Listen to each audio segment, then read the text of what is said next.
Okay, so let's look at example 6 here. So we want to simplify the expression. We have cosine x over 1 minus sine x over cosine x. We're all in terms of sine and cosine, which is good.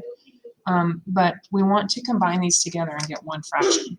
So to do that, we have to have a common denominator, right?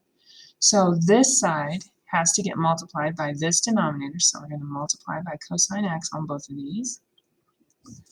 And this side, to have a common denominator, we have to multiply with 1 minus, sine x.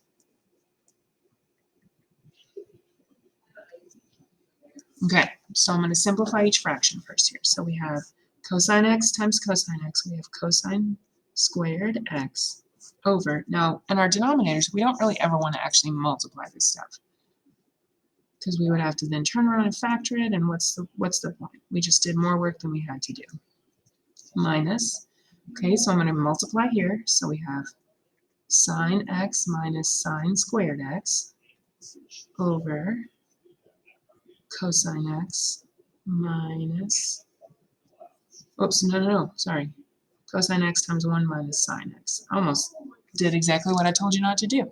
Okay, so we have a common denominator, right? Now remember, we don't really want to subtract these. So what we want to do is make it a plus sign and then just distribute that minus sign through the parentheses after it. So we have, now if I combine both fractions together, we have cosine squared x minus sine x plus sine squared x over cosine x times 1 minus sine x.